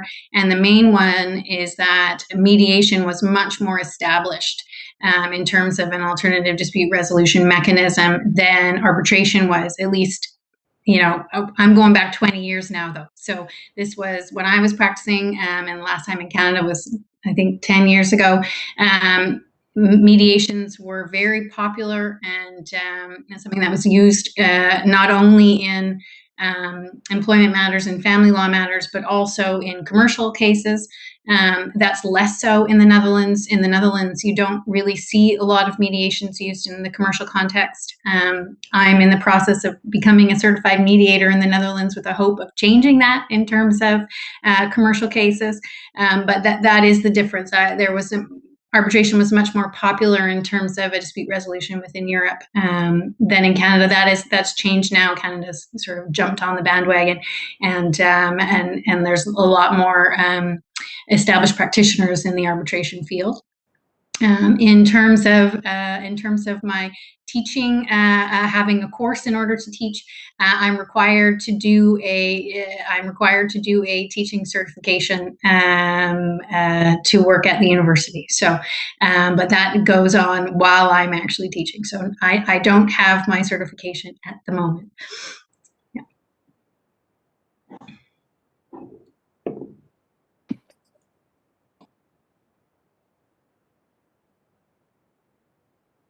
So Nadim couldn't make his mic work, so I'll just ask on behalf of him. So what are you most proud of in terms of your legal career? And if I may ask that to Susanna, maybe, because she's still a baby in the field, but she still has a bit of a career. And yeah, go ahead. Of course, I think that one of my biggest achievements would be my intern work at Australian Centre for International Commercial Arbitration. I was actually also in charge of designing the mediation training course for the Legal Services Commission for the ADC, Australian Dispute Centre. I authored 2 articles on the importance of Deepwater Horizon case for the integrity of arbitral process, and also an article on resolving Belt and Road disputes through alternative dispute resolution. And these articles were featured on the ADC website and also as part of the bulletin series of the ADC. And of course, I also think that that getting into the masters and successfully finishing its first parts of the program would also count as an achievement towards my developing my skills in arbitration. Thank you. Thank you. If there are any questions, you can unmute yourself and you can ask the floor. Hi, I have a question I'd like to ask. I don't know if this might be considered rude, but I'd like to ask of all of you in the panel. But yeah, first of all, I'd like to thank you for all of your insights. But yeah, my question is, what was the most memorable hardest part of your career or your job, if that's not too forward to ask? Maybe Amanda Lee can start with us? Sure. The hardest part of my practice is the fact that in order to do the things that I've agreed to do, I think I've basically had to give up sleeping. International arbitration as a profession can be all-consuming, and one of the things that we found in particular during the pandemic is that people's expectations have shifted. There's no longer this clear distinction between your private life and your work life. So as a result, we find, I basically say nowadays I work on US time. Effectively. So I'm kind of asleep first thing in the morning when my students are writing to me with queries, so that I can be working at 2 o'clock or 3 o'clock in the morning dealing with queries from people in the US or Latin America or the Caribbean. So enduring that sort of lifestyle for a prolonged period without allowing it to completely jeopardize your personal health, your personal relationships, your mental health is quite a challenge. And so, although it's a very sort of practical point, it's something you really do need to bear in mind if you want to be successful in the field. It takes a lot of work, takes a lot of dedication, and it takes a lot out of you personally. So I strongly recommend mastering the art of sleeping on planes. It's not an art I personally have mastered, but hey, if anyone has any really good tips about how to sleep on planes, I'm very happy to hear them. So it's quite simply the fact that we are now expected to basically be available 24/7, and that can take a lot out of you. So, enter the field at your peril. It's going to have an impact on your sleep patterns. So, but not to try and discourage anyone, of course.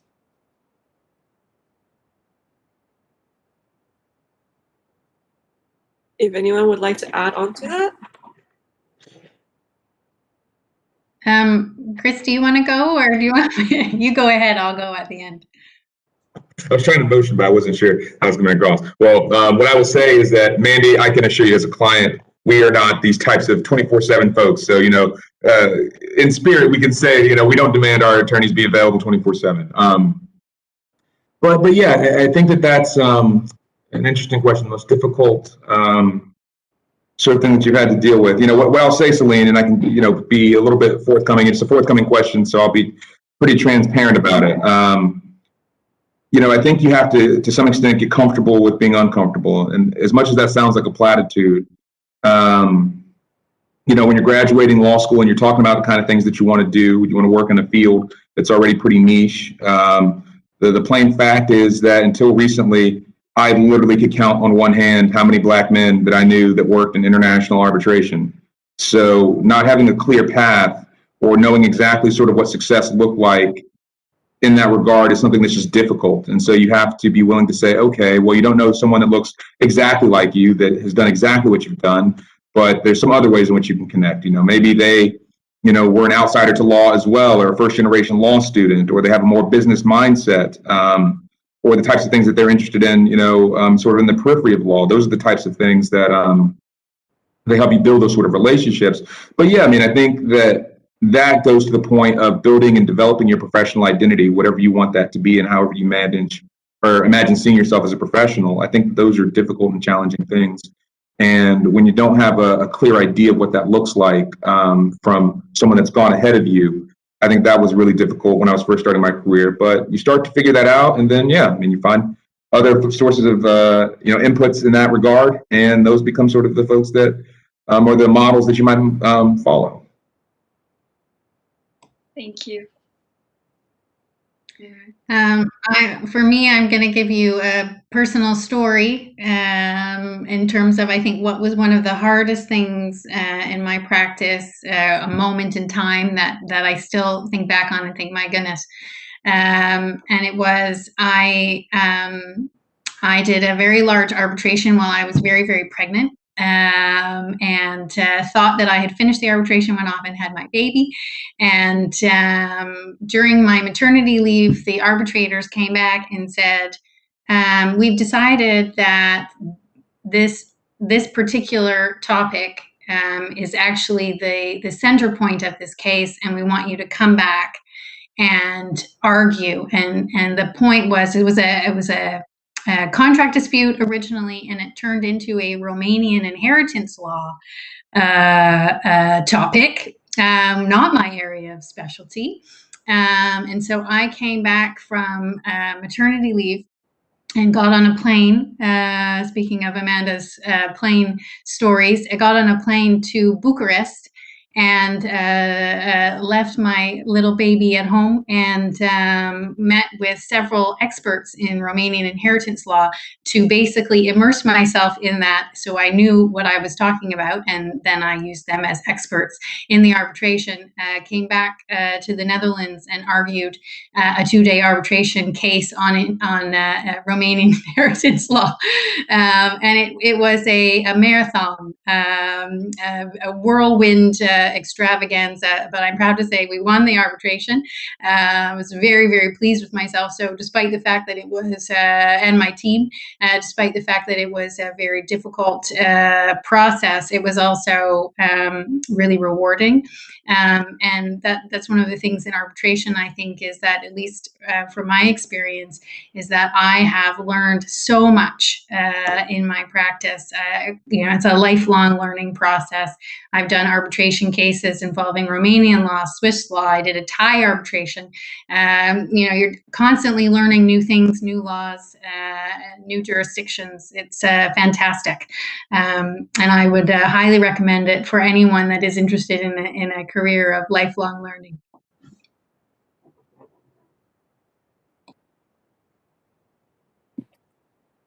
Thank you very much for these answers. I don't know if Susanna wants to add something on that already, or you didn't experience that challenges yet.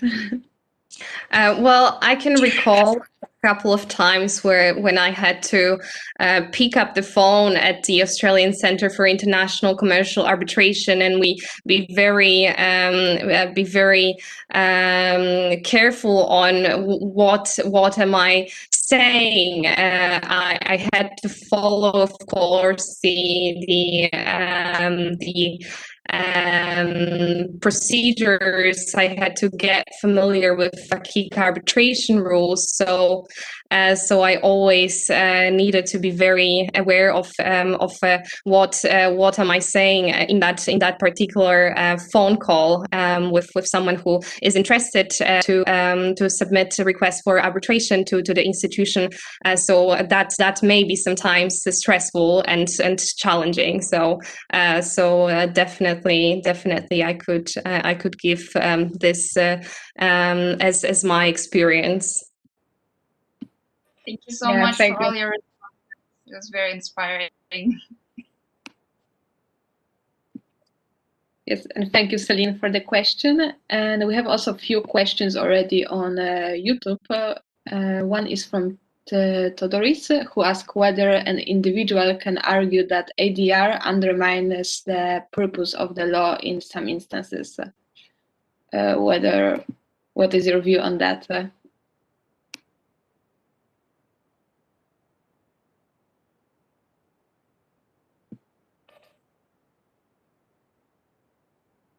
I don't know who would like to answer the question. Sorry, could you say one more time? The audio went out, at least for me, for a couple of seconds. Sorry. Oh, sorry, maybe my internet connection is a bit cracking. The question was whether you can argue that ADR undermines the purpose of law in some instances. In my view, no. I think they run parallel to each other. I think it depends on what the specific needs are. I wouldn't see them as competing forces as much as sometimes you need an ADR in negotiation or some sort of thing to guide you in the direction of resolving it outside of the formality of going to court. And sometimes you need the sort of strict procedure and force of a national court to sort of get what you need. But yeah, I don't think they undermine one or the other. I think that they run parallel and are specific to the situation. Okay, perfect. Thank you. And there's also a question from Dennis to Ms. Kemisho. Is there an option to follow your preferred criminal law career while incorporating ADR? So whether you ever thought it's possible to mix this two? I sort of left criminal law behind quite a long time ago. I mean, I think in terms of restorative justice in Canada, that's something in terms of mediation, circle sentencing, that type of a thing, you would be able to incorporate it for sure in the criminal context. It's difficult when you have victims, obviously, and perpetrators, but it is something that's coming, and also in the Netherlands in terms of mediations for minor offenses in the criminal context. So I think it is. I think you can combine it. It's a burgeoning field for sure. Thank you very much. And there's one more question from Noelia. Maybe from Ms. Amanda Lee, it would be the best. What companies would you suggest for a year 2 student to already start internship in the field of ADR?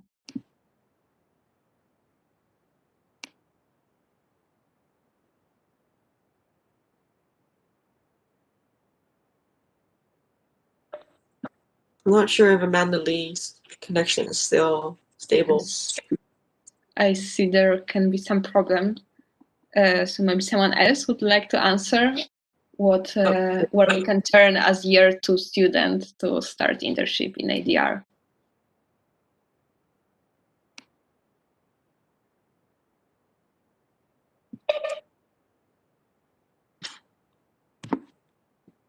Maybe Miss Kemshaw, because she has the most experience in recruitment, actually.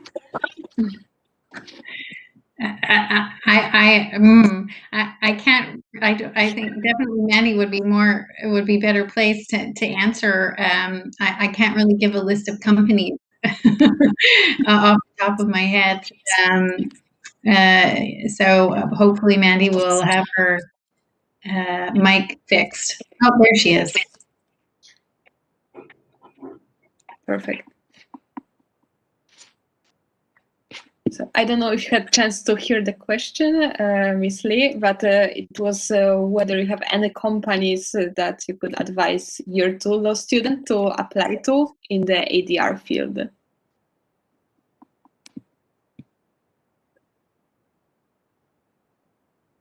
I'm having some connection problems, so I think I'm hearing half of the question and then half of the question again. Do I have any companies? And then I heard something about second-year law students. So I'm not 100% sure how the two parts go together, or if I've just managed to go the whole thing. I must confess. My apologies. I seem to be having a connection issue. No problem. We all experience it at some point. The question was whether you have any companies you could advise law students to apply to in the ADR field. But I think we still have the connection problem, so maybe for now we're gonna. I'll jump in. What I would tell you is that if you're looking specifically in the ADR field, most multinational companies have something like that. If you get to know or reach out to if you reach out to the HR department generally, but also if you start to just look specifically for litigation type of folks or ADR folks at those companies, you'll probably find someone. People sometimes reach out to our company, and of course we do those types of things. So maybe start with finding the companies you're interested in, reach out to them. Also, whatever your local chamber of commerce is might as well. They probably have some contacts or know some people that you might want to reach out to that might be able to give you a point in the right direction. Thank you for this answer. And there's also a question which maybe is the best for Zuzanna Cieplińska. What were the biggest barriers when you were studying in China? Did you experience anything like that? Well, definitely the language was quite a big one. I undertook some intense courses on Chinese language, so I had 8 hours of intense Chinese in the first semester, which helped me a lot. I think after a few months, I was already able to communicate to some basic extent. And then I actually got to live with a Chinese family, which was definitely helpful in overcoming this language barrier. And then I think also what was very different from what I know, it was the judicial system in China, and also the lack of three division of powers as we know it. This is a little bit a different situation over there in China. So at first I had to understand how these things work there, and of course they work very, very differently over there. So I would say these two challenges would be the most relevant ones that I could mention. And I would throw in on there probably cultural differences too. There's just a very particular way of doing business in China, or just interacting with your colleagues, or what yes means, but yes in a certain situation may not mean yes. When it's okay to sort of to approach people about certain things, or you have to go to first, relationships. It's a whole thing. There are books on it. There are books, movies, lessons, classes about working in China, but it's great. There's a lot of opportunity. I definitely agree with Chris on that.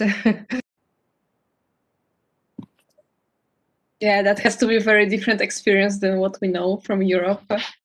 The academic question, Martin, maybe all of you could answer it, is whether if all of you could go back in time to your student times, what advice will you give to yourself for the future career?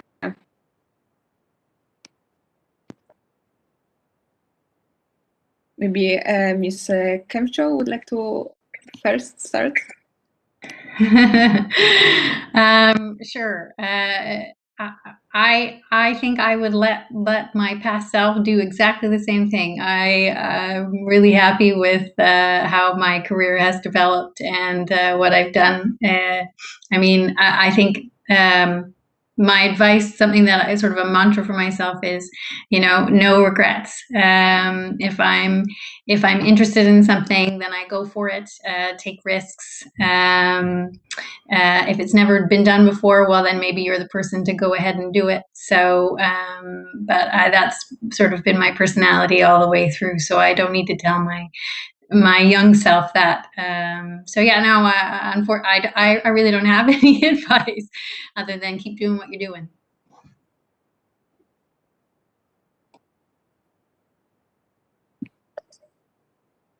Great.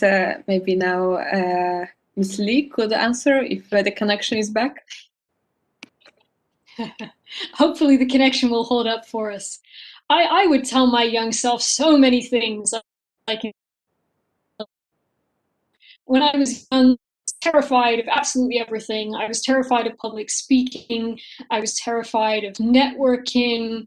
I was terrified of missing out on time to devote to academic pursuits. So as a result, I didn't take up lots of opportunities that would have been available to me.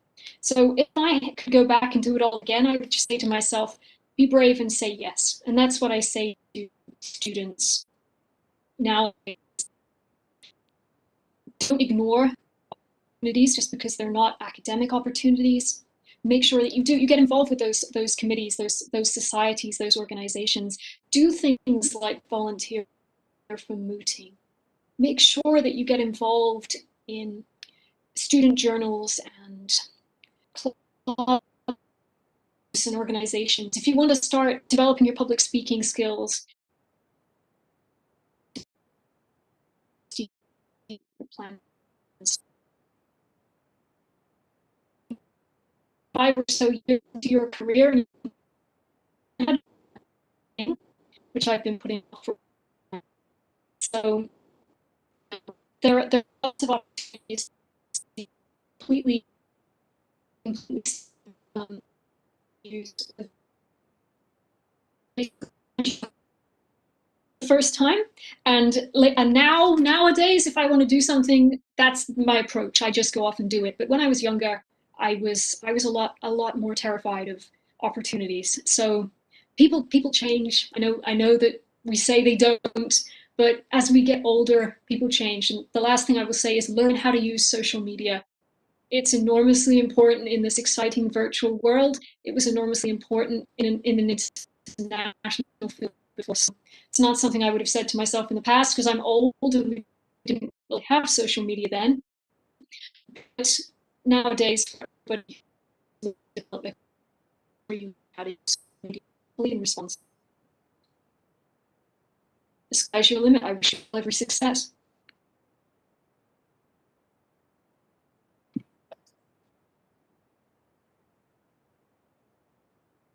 Thank you. Thank you very much. Maybe now, Mr. Campbell, would you answer the same question? Do you have anything to add? Sure, I'll start with a short story. So one last time traveling bout here. This is my first year of my first year in China. I just started studying about international arbitration. I've taken my course in London, as I've told you, the very basics of international dispute resolution. So I feel like I know a little something. I have been asked by my Chinese classmates at Tsinghua to introduce this professor that they're going to be giving an award to, and the professor says, I'm going to be giving him an award. So I'm sitting next to him at dinner, and we're talking, and he's there to teach, a 1 month or 6 weeks sort of intensive course in international arbitration. And he says to me, he looks at me, and he's like, "Well, so I guess I'll be seeing you in class, huh? You're going to take my course." And well, I've already taken international arbitration, and so I say, "Well, no, probably not. I've got some other stuff to do, and I'm going to be busy." And of course, this professor, come to find out, unbeknownst to a young Chris Campbell, was none other than one Gary Bourne. And so I've just said to Gary Bourne, "Yeah, I'm not going to take your class. I got other stuff to do." So maybe I might have done that one a little differently. But in a more serious and practical tips sort of way, I think Mandy's tips are great. I think the most important thing that you can realize, in balancing what Mandy's just said, which is to say yes to a lot of things, is to remember that you have time. And I don't say that to tell you to, don't be ambitious and to go after things, but to realize that, that your development into whatever career it is that you imagine, it doesn't come overnight. You're not going to wake up tomorrow or next week and, people will be calling you to appoint you as arbitrator or, publishing your things immediately. And that's okay. You got to invest time in the process, of really understanding the law, of understanding the business, understanding the fields that you want to go into, because by comparison, there are a ton of people that are doing that exact same thing. They've been doing it for decades, that understand a lot of these things, and you'll be there too. You will. But it takes time to get there. And so just understand that you're going to put a plan into place. You're going to think about how you're going to do these things strategically, and you will get there. But just be patient and understand that it does take time for that to develop. And as long as you manage your health and your expectations, you will absolutely get there. So I'm excited to see what all of you do.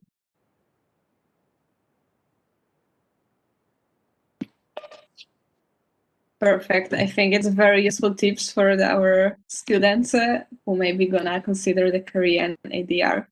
So thank you for that. And I think it's all of the questions we received. So maybe someone still wants to come here and ask the question live.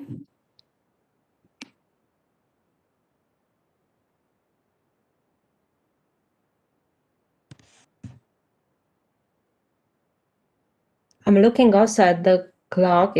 And we just talked about the challenges of work-life balance, and we're keeping Chris away from his Thanksgiving dinner.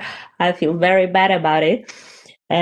So I think we can wrap up if there are no further questions. And I would like to take the opportunity to thank our speakers for their participation and their great tips for students.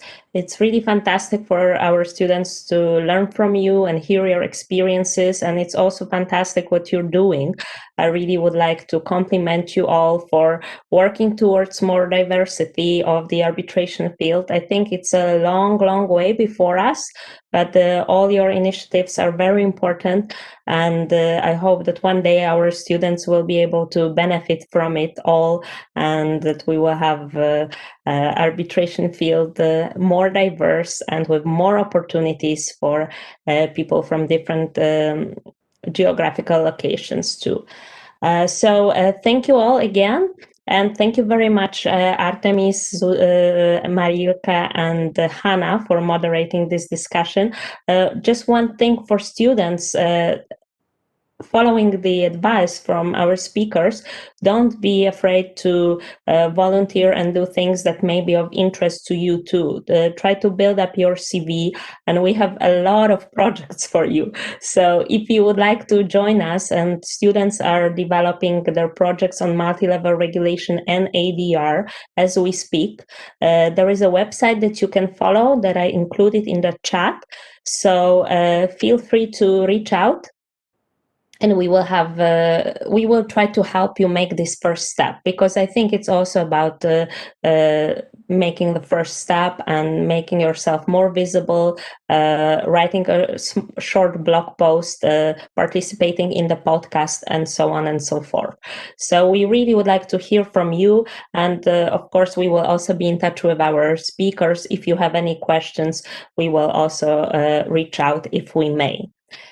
For now, again, many thanks, and I wish you all a great evening.